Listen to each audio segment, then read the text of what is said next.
good morning or afternoon or evening, wherever you are within the world at whatever time it is.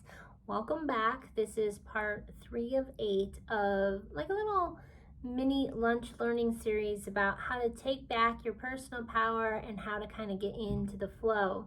If you missed parts 1 and 2, just go down to the link below and I'll put those in there. So first thing that a good teacher does is they do like a little quick review. So on Monday, I gave you some homework. I challenged you to get really raw and real with yourself, to take some time to think about what are some things that you think about. What are you focused on? And I did this by having you either look around your environment or by using your phone to kind of see what images and things fascinate you. But then on Tuesday, what I had you do is I had you categorize and I had you rate those images or categories or items that were important to you. I had you list them out, anywhere from 3 to 12 things or however many you had that were on your list. I had you put a plus or a minus if you think that that was really lifting you up or bringing you down, or how you felt about that, positive, neutral, or negative. Positive, neutral, or negative. And then I also had you put an arrow up or down. Do you think this is lifting you up or bringing you down? And then what I did is I had you complete, almost like document it, like you did when you were in elementary school as a child. Put it on that simple graph, because this is really a good image. It is a good simple way to see what things you're focusing on truly are lifting you up and what things you are focusing on are actually bringing you down. That leads us to today's lesson. We're going to talk about power, the power of focus, and how focus can increase our power.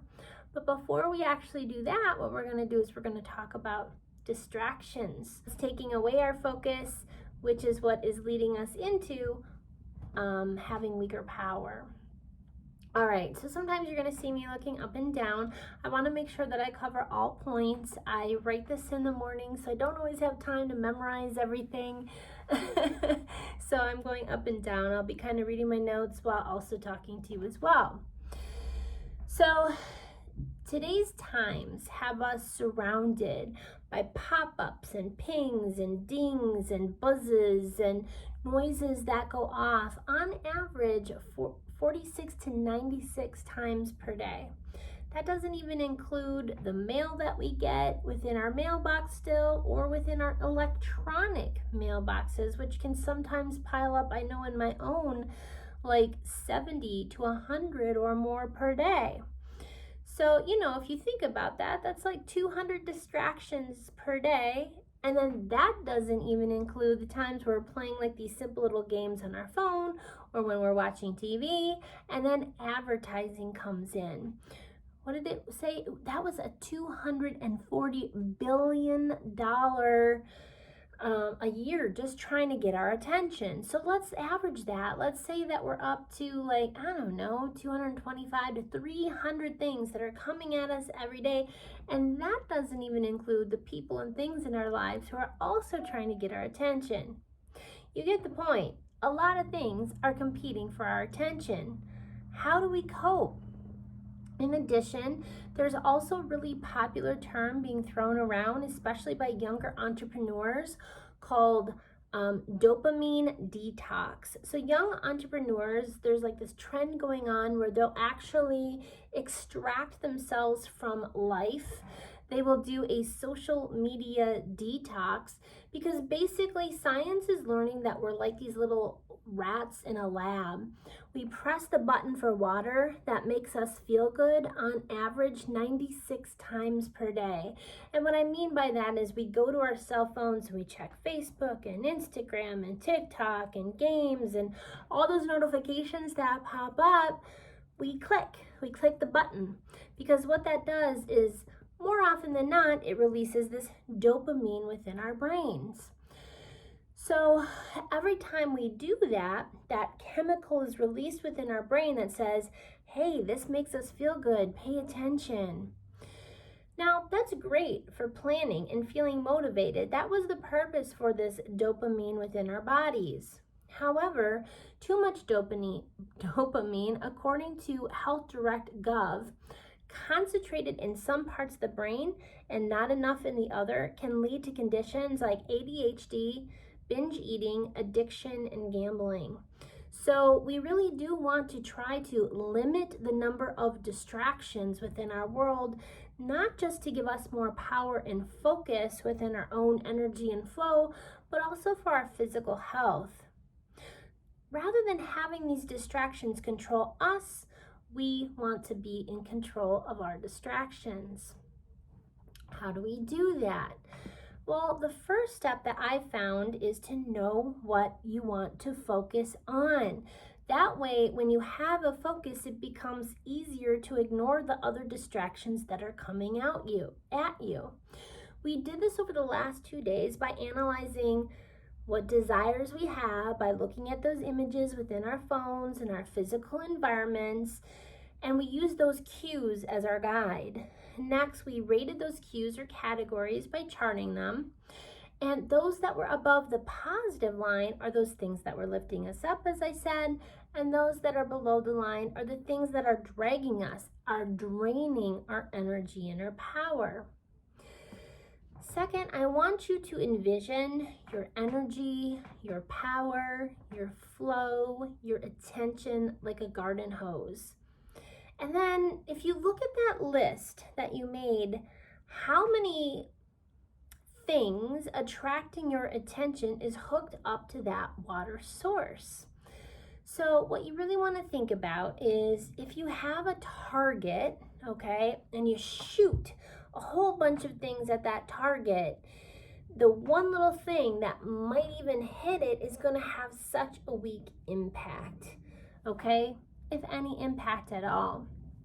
Another way to look at it is if you do have one water source and you have a whole bunch of hoses coming out of that source, then the flow, the power is going to be so much slow and trickly compared to if you just have one hose hooked up to the water source and it's just going to create that really nice power and flow going through you. So think about your categories, and today what I really want you to do, in addition to rating those categories, really look at the ones that were above the line, okay? And then I want you to try to narrow down the things that you're focused on to your top 3 to 5. It doesn't have to be 3 to 5 people. It doesn't have to be 3 to 5 specific things.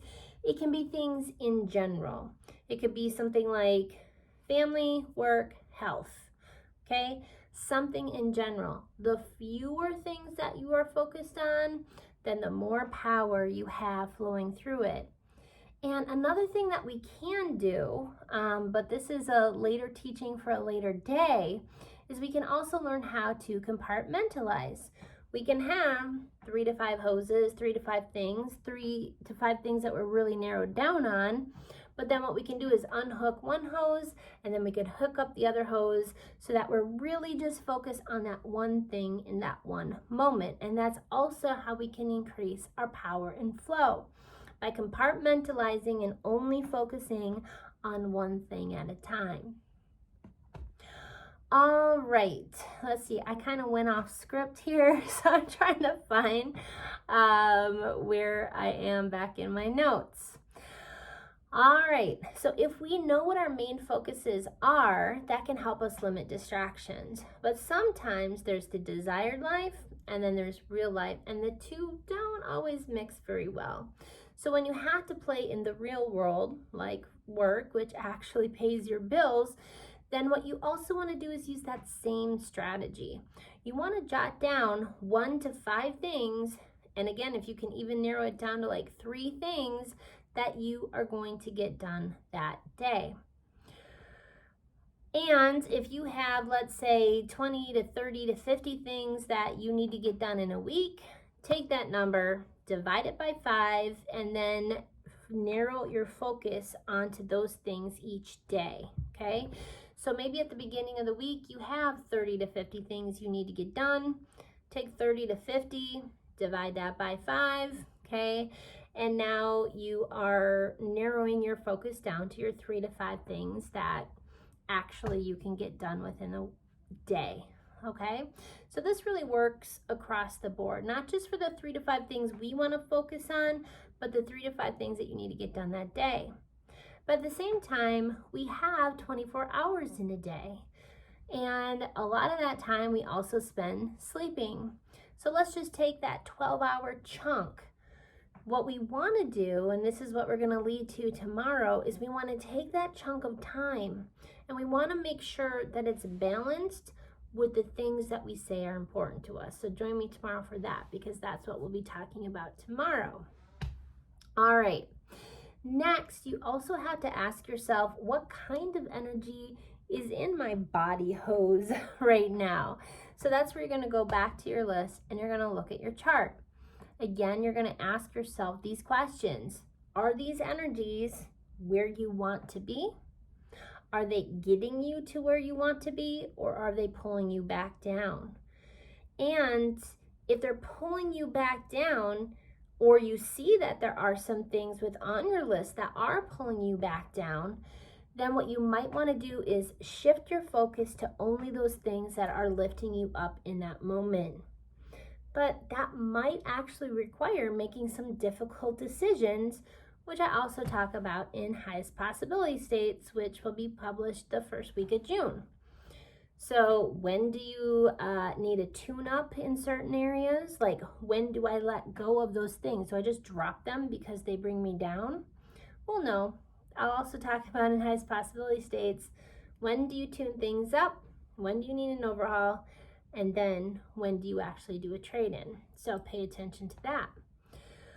Also, when you finally find things that lift you up, you're going to want to protect it and cherish it, okay? That means actually setting up some boundaries if you haven't already. First, to protect yourself, and then to protect those things that you say that you value by getting rid of the things that are pulling you down, or by tuning them up, overhauling, or trading them in. All right, last, you really need to ask yourself, are there any blocks or kinks within your body hose right now, like fear or guilt or insecurity or anger or misperception or the inability to not communicate, which might be slowing down or stopping your power and flow altogether?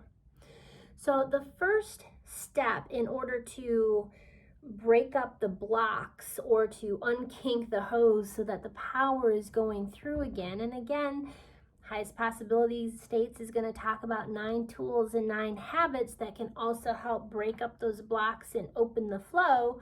But one of those is to have an open mind, okay? And as you've heard me say before, I believe in addressing things on all levels. Go get a physical if you need to. You may be finding that your body is missing something that it needs. Many years ago, people told me my thyroid was off, and I was so against medication, or I tried taking the medication, but it really hurt my stomach, and I didn't actually go through with it. But when I finally started taking the medication, it was almost like night and day. Like, my brain cleared up.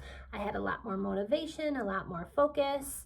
And I've seen that happen in a lot of the students and things that I work with as well. You know, I used to be 100% against medication, but then I see that science has made some great strides. That doesn't necessarily mean that you should just accept whatever medication a doctor gives you.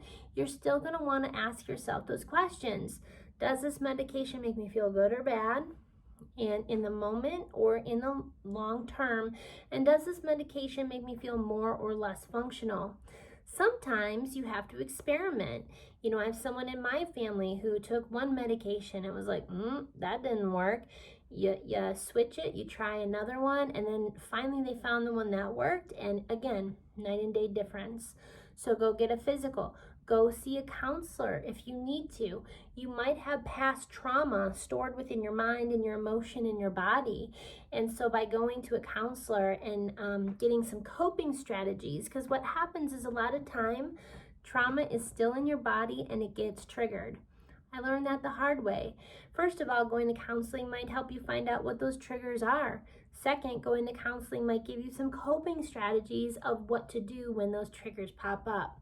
So again, attack, and I always say attack, but if you've ever heard me, we don't attack, we work with your mind, okay?